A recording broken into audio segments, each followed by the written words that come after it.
Hello and welcome back to Current Conditions. I'm your host, Maggie Hittman.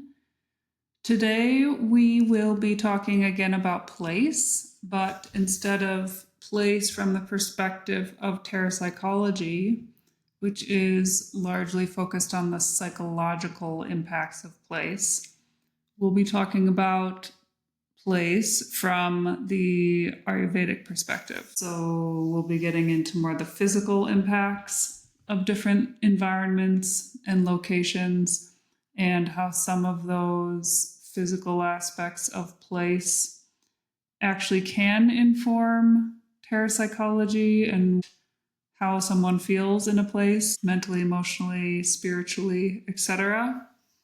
But we have to begin with the physical components of place.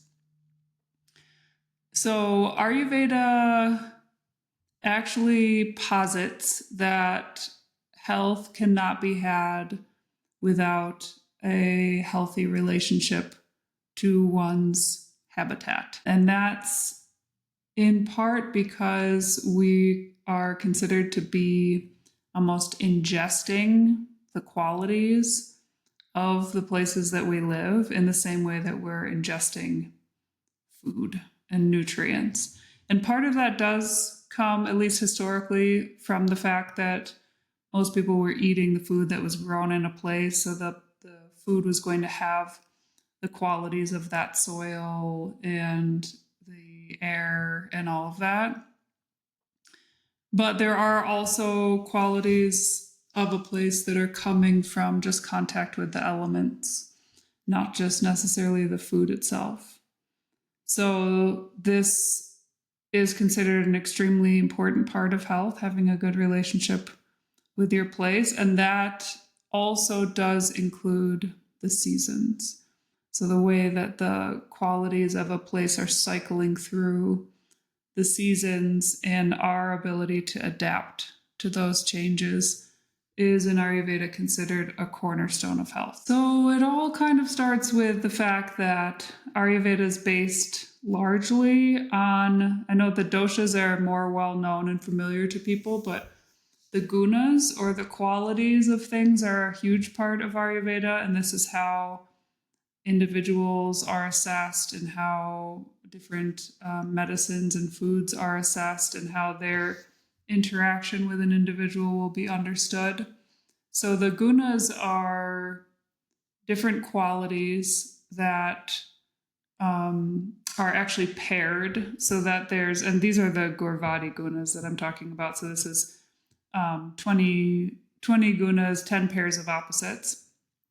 And they're used in treatment to balance each other, basically. So if there's a lot of, for example, coldness in someone's constitution or in a disease condition that someone is suffering, then warmth will be used to bring that back into balance. If there's a lot of dryness, then lubrication is, or snigdha, oiliness, oily kind of quality will be used to bring that into balance. If there's a lot of lightness in the constitution, then actually heaviness in some form or fashion, whether that's physical, like a weighted blanket, or heavier foods or activities, all of that is used medicinally to bring someone back to a state that is closer to their innate prakriti, or the balance of kind of elements and the gunas from birth, because that's going to be the state of being that is most conducive to health for the individual. So in our environments also, there are these qualities constantly. Some of them are stable, more stable, like in a desert, it is dry. In a swamp, it is wet. And then some of them are more cycling through the season. So even in a desert, there are wetter periods where the gunas in the environment are going to be changing seasonally. So it's actually really important to have a good understanding of the seasons in your location for this reason, so that you can employ the different qualities that will counteract their potential negative effects. And if this is not done properly, then the doshas can get thrown off, the constitution can get get thrown off, the digestion will then get thrown off, and that's kind of the beginning of the disease process. And as that gets further along and remains unchecked, so if the exposure continues to those qualities that are amplifying a condition, then it will be more and more difficult to bring that back in line, and eventually you can get a kind of irreversible condition that you can only ameliorate the symptoms. So I think it's an important topic because we are so mobile, and I think we are still feeling a little bit immune to the conditions on the ground in a real way. Like, we don't understand necessarily, at least in the West, how influential drastic changes in temperature and climate flying around the world, all of these things have on what's going on in our body, particularly if those things are happening with some frequency. There is also the idea in Ayurveda that you are kind of habituated to the environment and the place that you grew up. And so any change in location can be kind of a big deal for health, especially if that location is drastically, even mildly different than the one that you grew up in. That really needs to be taken into account, and lifestyle and food habits and all that will need to be modified to accommodate those changes. And there's even an idea that the place where your ancestors came from is, on some level, there's a concept called satmya, which is in Ayurveda, which is saying that things that contributed to health or were wholesome that you did as a younger person, like in your upbringing, or even as an older person, but with over some duration, these are really good things for you. So they will have a more profound impact on your health than things that might even be considered wholesome, but they're brand new to your body and you don't have experience with them. So things that translates back to your childhood and your upbringing, whatever you were eating there, especially if it was some kind of locally grown, vegetable or food that was cooked in some traditional manner. But that can even sort of extend back to the people who influenced your DNA, for example, because that's kind of in you also. So that includes, and this is maybe not explicitly stated in Ayurvedic texts, but it's, I would say, consistent with the ideas of Ayurveda. The environments of your ancestors, one could hypothesize, would be similarly conducive to health because they'll have the gunas, or the qualities in the environment that were familiar for you potentially for many generations of your ancestral history. And then also the foods of your ancestors. There is something there about consuming something that is so familiar on a really deep, kind of unconscious level to your body. It's a little bit of a sidetrack, but I think very interesting, especially, again, considering the mobility of our current culture and the probably lack of adaptation in the midst of that mobility. If we were to really travel well, we'd really want to eat the local foods of a place, kind of like as soon as we get there, and really focus on that in order to acclimate to the environment and manage the qualities that are predominant in that place. Okay, so in order to get a little bit deeper into this idea of place from a physical Ayurvedic perspective, I'd like to talk about the places that were outlined in the classical texts, the different groupings of environments, and also the seasonal factor. So this is desha. Desha means place, and kala, which is time. So the cycling of time within that place. And these are two critical factors to assess in order to maintain health. So the three main environments in the Ayurvedic texts, which these were fomented in India. So the main thing is that we understand from this how important it is to assess our own environments and what main characteristics are being used. But there are probably other categories of environments that are relevant for other places. So this is just giving you an idea of what the main kind of framework is here historically. So we have jungle Adesha, which is dry desert type environments, and I'll go into the qualities of that. And then we have Anupadesha, which is the more swampy, kind of wet environments. And then we have Sadharana Desha, and this is more moderate, basically kind of in between the other two. This of the three is the one that is much less likely to produce disease because it's not extreme. So it's actually more conducive to health. It's sort of, I think of it as a Mediterranean climate, actually. And I'll bring up some maps here of the US and disease prevalence through different parts of the country. And you'll see that the doshas associated with each of these places, because they'll each, except for Sadharana, which is least likely to provoke any dosha, the other two have a proclivity to provoke the doshas. So you can actually see how that kind of maps out in a place. So Jangalaresha characteristics, this is from classical references, Charaka, Shashruta, and Bhava Prakash, in case anyone's wanting to go dredge up the text. The sky is level with the ground, wide open plains. Trees are very sparse, few and thorny. Rain, springs, and wells usually have less water, so it's a very dry place. Mountains are sparse and low. Physical bodies of most people are usually firm and thin. So I think this is where it gets really interesting, is you see the qualities of the environment that people are living in actually translating directly into their physical bodies and stature through, like I said, these guna. They are manifesting these gunas in their physicality. So it's very blatant in that way.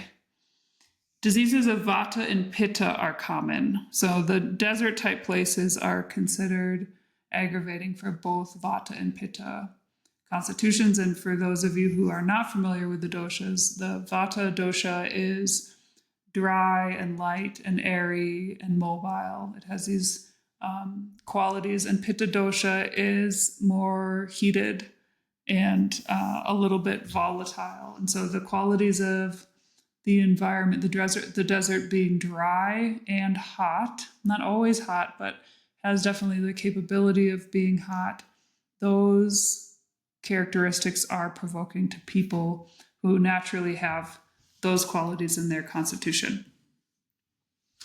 Okay, they each have these descriptions of how trees are kind of operating along with the wind.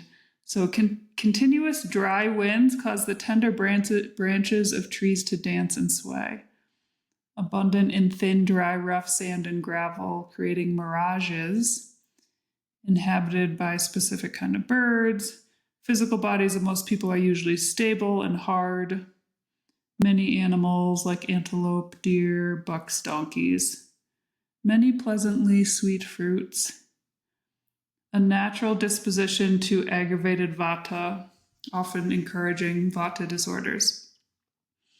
So that's probably the number one thing that people living in these environments need to manage is the vata, the dryness. Especially, it will depend on how dry the environment is. But if it's very extreme, then pretty much every aspect of your diet and your lifestyle and any kind of herbal regimen is going to need to focus on bringing in qualities that will counteract that dryness. So that's where you see things like abhyanga or body oiling will be really useful in a desert environment, and definitely having more fat in the food.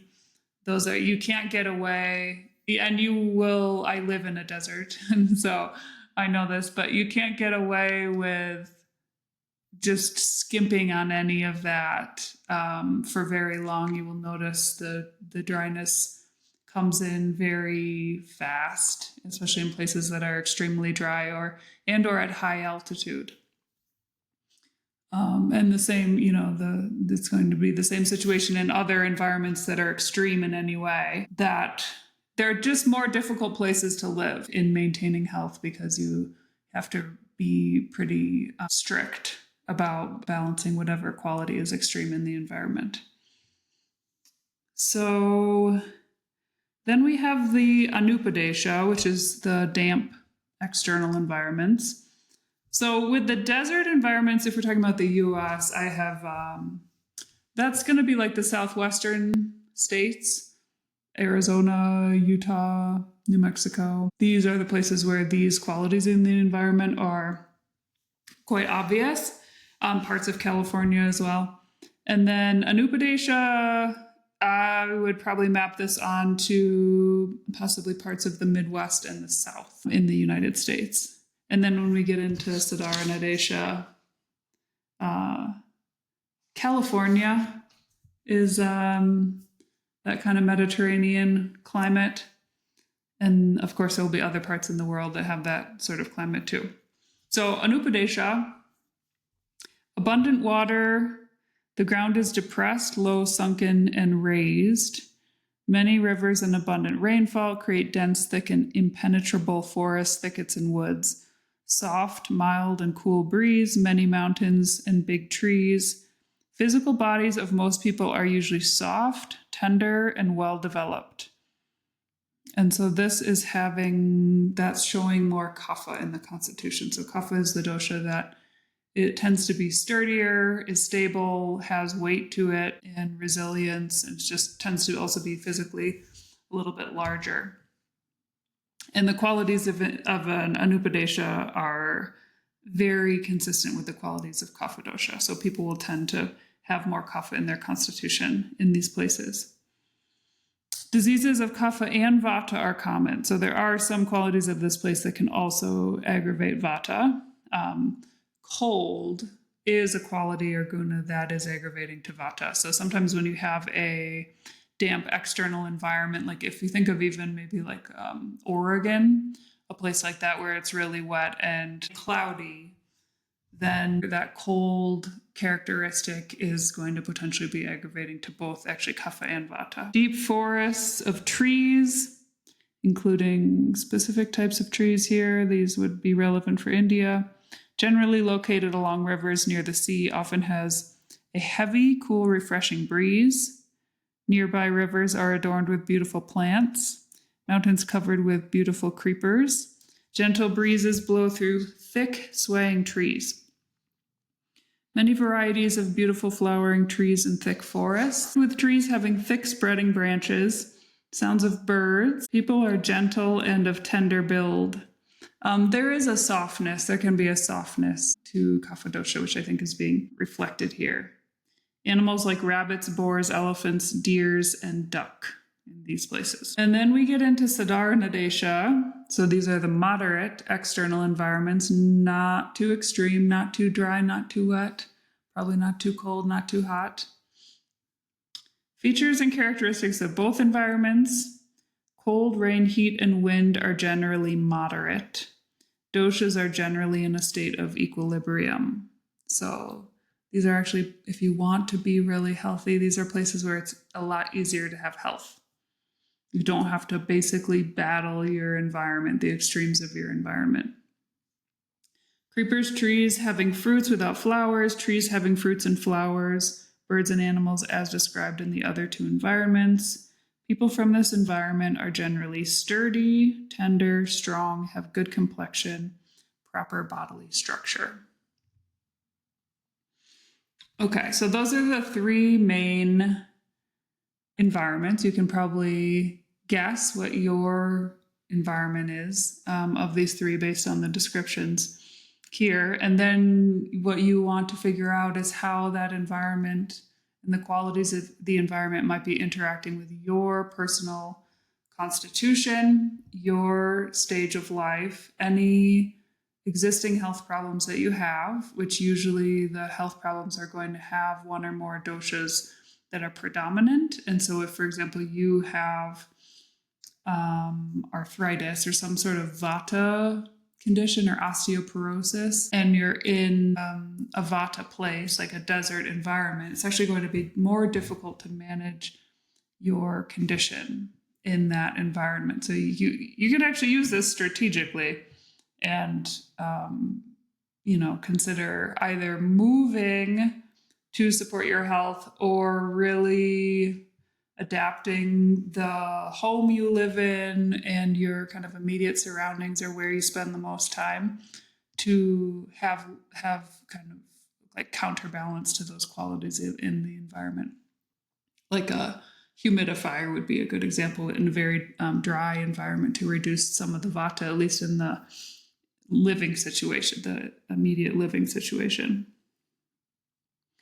So within those places, then there will be the season cycling, which are going to continually modify those qualities and bring them kind of to different sorts of crescendos, where there will be like a peak of the dryness or a peak of the wetness and other qualities coming in at different seasons. Sometimes there's a windy season or a very rainy sort of monsoon season. And so within this larger somewhat stable influence of the place itself, there will be these little modifications happening continually that you also will need to be aware of and be modifying your diet and routine accordingly. So it's a bit of an art to adapt actually to your environment if you're really paying attention.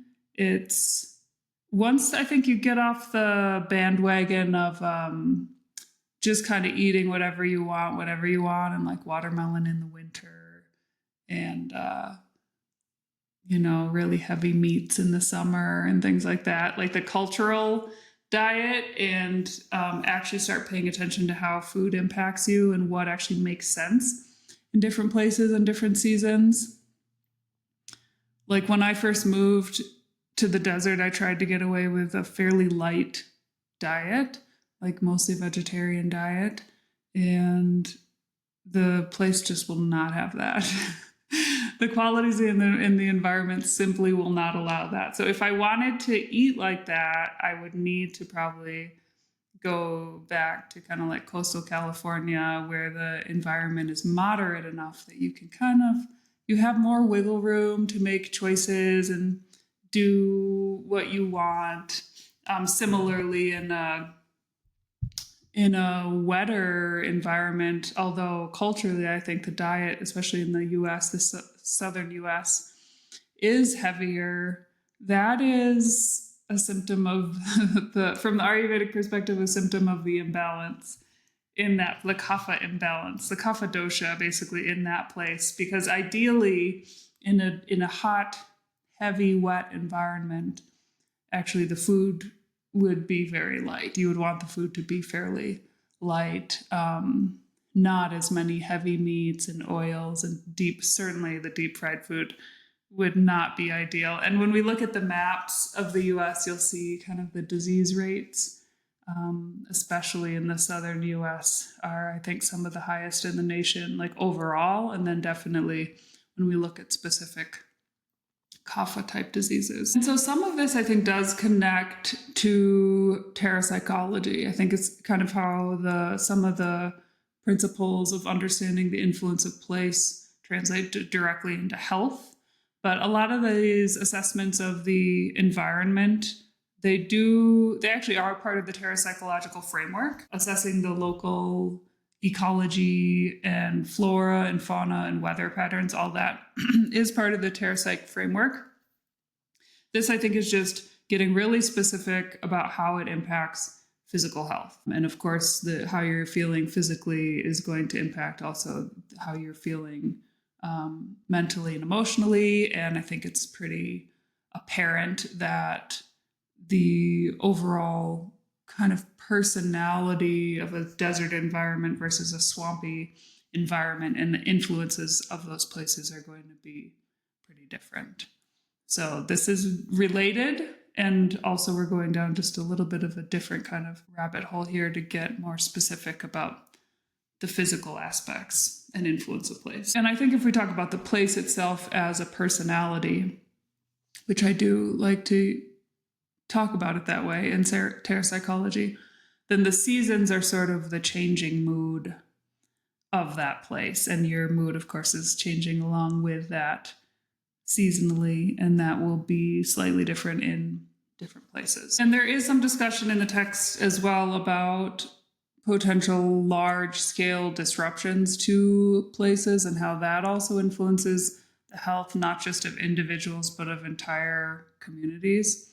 And that comes through a disturbance of air, water, land, and season. Those are kind of actually in increasing order of importance. So the disruption to air, for example, in the case of air pollution, is obviously not ideal for anyone's health. When it happens to a community, everyone can potentially be affected. Similar for water, that's going to be something that at least historically everyone was going to be imbibing and relying on. So if there's an issue there, and that doesn't always mean just like polluted water, but the Ayurveda goes into different types of water, each having their own influence. And there's kind of these like sort of rancid types of water that you don't really want to be drinking. So that would be the next level of collective disturbance if it gets into the water. And then when the land is getting disrupted, then that's going to influence the viability of the crops. And there's also discussion about the potency of the medicine grown on that land. And in the case of epidemics, they talk about harvesting the herbs and the medicines well before, in advance of the epidemic. So before the land itself is beginning to deteriorate and is not able to actually produce what it once may have.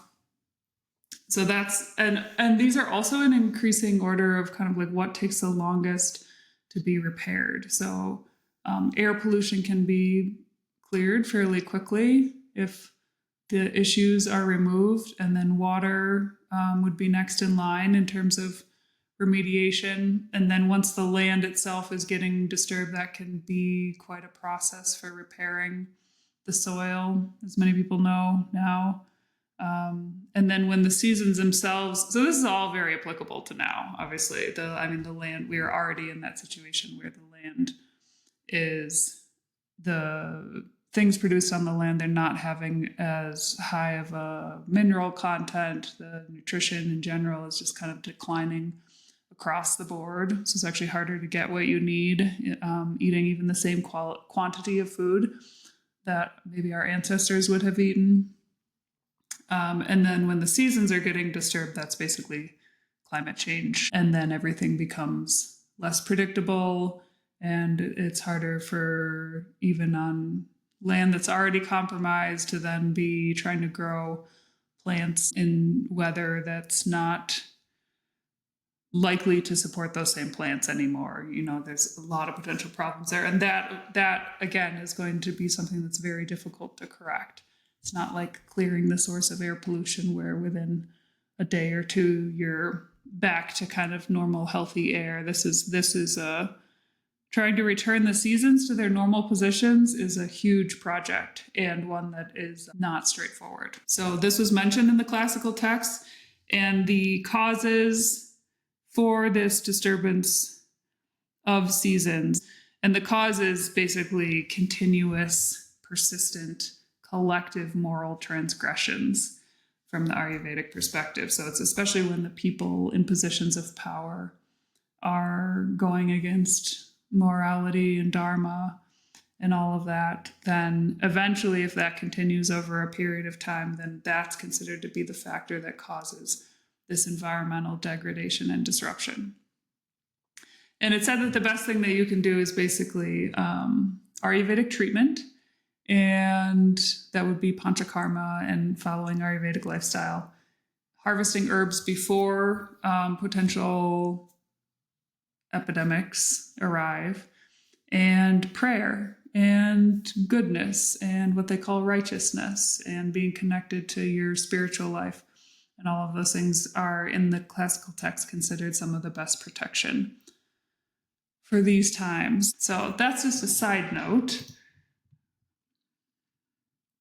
Where I would like to go next is into the maps that I mentioned. Okay, so osteoporosis is considered primarily a Vata type disease. So it would be exacerbated by Vata gunas, or the qualities of Vata, which are light and dry and mobile.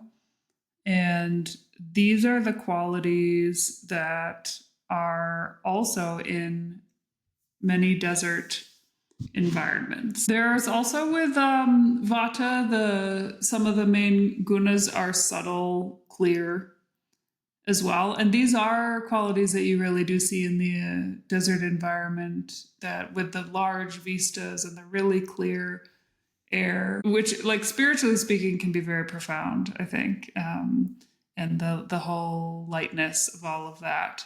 But these gunas, along with also the rough guna that Vata has, they're going to be exacerbated. So if someone's having a Vata disease, living in a Vata environment, then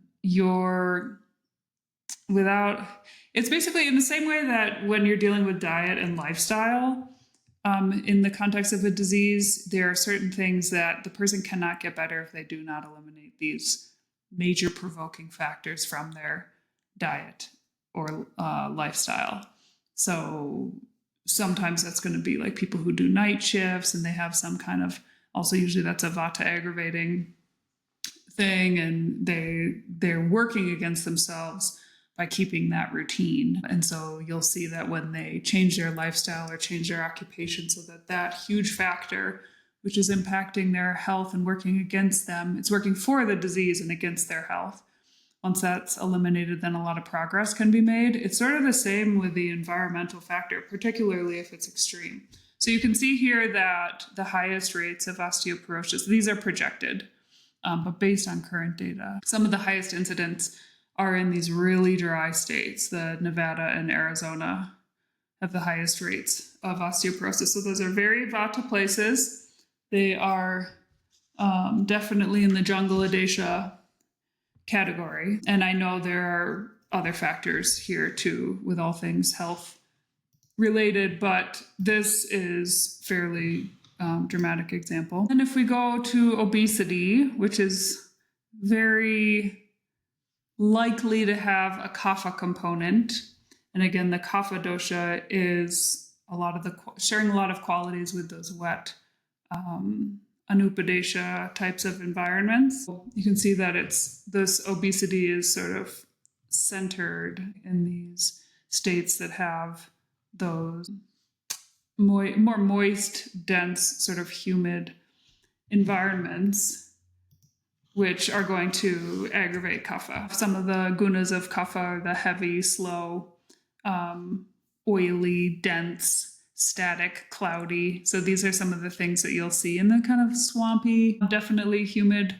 environments. So I know, like I said, that there are many factors that go into these health statistics, but I think it's a pattern to pay attention to. And then here we have another disease that is usually associated with kapha dosha, and you can see how it's again concentrated in these kapha type places in the southern US. And notably Texas is in the south, but it's also a little bit more of a desert sort of climate. So these are just some examples. You can look for yourself and kind of play around. There are a lot of different maps out there which can help us at least start to identify patterns like these. And by the way, those same maps, they are excellent tools if you are attempting to undertake a little psychological investigation of your own place. Those it's informative to know in what way people are suffering in a specific place in their bodies. That is not unconnected to some of the principles of terrapsychology that say that we're really heavily influenced by basically all factors in our environment. So I think that's useful information. And then other maps also showing different climactic factors, different ecological factors, and how that's spread out over different places. Those can be really good ways to visualize the different impacts in your place. And then when you have a little bit of an understanding of Ayurveda and the different qualities, at play and how they might be interacting with your specific constitution, then you can get a real sense for basically how contact is being made between you and your environment. And it's not limited to just physical contact. It really does have an impact on your mood and your thinking, the thoughts that you're thinking, all of that. I think an example that I kind of go back to, I did go through that. I talked a little bit about my research with Utah and the Great Salt Lake. And knowing what I know now about Ayurveda, there's actually a specific way that there's different ways the doshas can change. They can be increased or they can be decreased in an individual. And knowing what I know now about the state of my body and my constitution, when I moved to Utah, and the fact that I was moving basically from Anupadesha into jungle Adesha. So very wet, Midwestern, humid, kind of stable climate into an extremely dry, light, rough, movable climate, which was exhilarating on a certain level. I think that's where the Terrapsychology comes in. Like, it's really driven by these micro qualities, I think. So making contact with that, actually, I think it dried me out in a beneficial way initially, because I was just so saturated with the Midwest. But then at a certain point, it became so dry that it created other problems, because I didn't know I thought I could translate my lifestyle in the Midwest into the desert, and that was not tenable in any way. So I can look back and see how there were different things happening in specific ways in the doshas that basically got me into a state of vata kshaya, which is actually a decrease in vata, which can look like kapha. There are other things going on here too, so it's not actually that simple. But some of the suffocation feeling I eventually came to be under in Utah, I think could be like kind of clinically diagnosed in Ayurveda as a vata kshaya state, which is where you're sort of frozen and stuck, and the normal mobility and movement is impaired, and that can look like even injuries that come in and stop someone from their normal day-to-day movements and tasks and hobbies and things like that. But also internally, it can be this sensation of stuckness that I think I mentioned when I talked about Utah, which is that Great Basin really is an interesting place because of the exacerbated vata in the environment, and then also the potential for it to get really trapped and stuck in the inversion phenomenon. The trapped air is a real thing. So it's fairly nuanced, but I think you can do that with every place. I think you can kind of like blend a little bit or start to translate Ayurvedic principles into terrapsychological understandings, or break down terrapsychological insights according to Ayurvedic principles. I think there's a lot to be done there.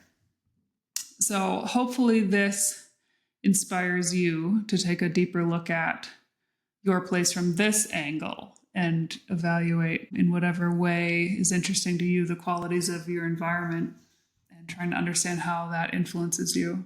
I think it's very interesting to take a look back at major moves you've made and how you felt in different places. And then also if there were any physical issues that started, shortly after you moved to a place, or maybe even improvement in physical symptoms after moving to a place. I think that's all really important stuff to pay attention to. And of course, there will be the piece here about, bringing in the astrology chart and each sign being associated with different environments. So to kind of thicken the plot. For example, Scorpio is associated with desert environments. And for each person, and for myself included, Scorpio has a specific importance astrologically in my chart. So it was not just the move and the qualities in that desert environment. It was also the fact that there are planets there bringing their karmic impact which is activated in that place. So when you move to a specific environment that's associated with a sign, you activate that part of your chart. So that's a third layer here outside of the Terrapsychology and the Ayurveda. So it's very, in my mind anyway, very interesting, very intriguing. Hopefully it is to you too. And yeah, thanks for listening. See you next time.